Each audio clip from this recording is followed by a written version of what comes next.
Small update on the DC-3 project. Yeah, so you got to have a little bit of red paint on the fuselage, so that's where we're headed here.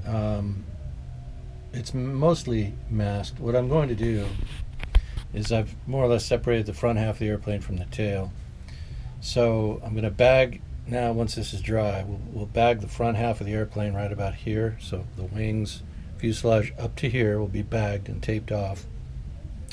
Then I'll finish masking at the rear, over and under the tail, and just along the fuselage. The vertical fin and rudder have been already masked and painted, but it's the lower fuselage there that still needs to be finalized.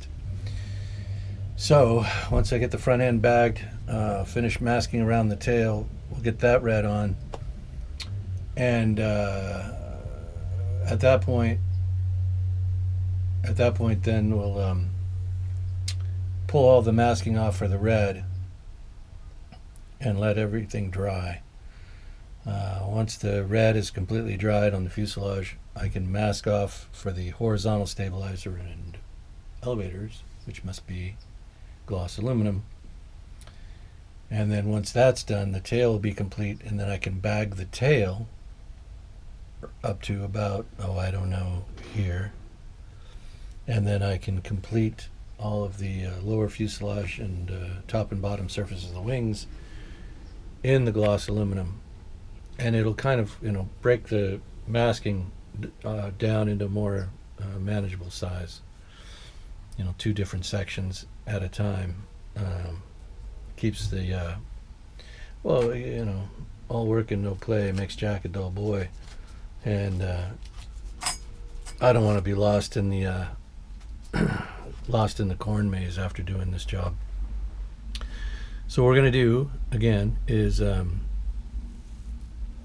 let this dry, bag the front half of the airplane just to the aft point of the wing connection, complete the painting of the lower fuselage in red.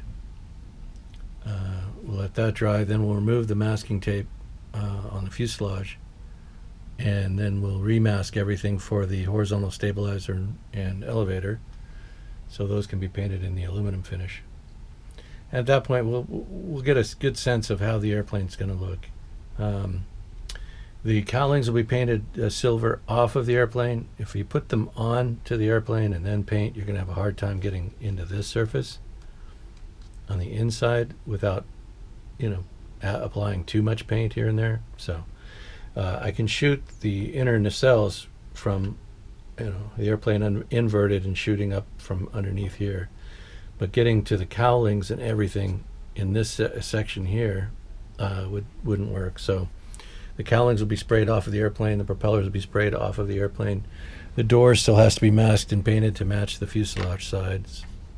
So there's still that to do, but that's just a little bit of silver paint, a little bit of red paint, and there you go. The engines are pretty well done.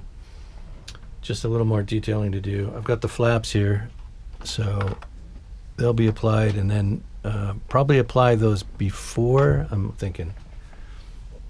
Yeah, I'm going to apply those probably before I'm finished with the silver, with the aluminum paint. So they may be painted off of the airplane and then sprayed one more time after they're applied to the airplane. And that's to make sure that the finishes match. Landing gear still needs, the wheels still need to be touched up, and the gear assembled. It's ready to assemble, but it needs to be assembled. And that'll happen on the airplane after everything else is done and the decals are on and everything. That'll be final. Landing gear will be final. Right, so this is our DC-3 project today. Still working on it, and moving forward. Yeah, that's it. All right, thanks for watching. There'll be more updates shortly.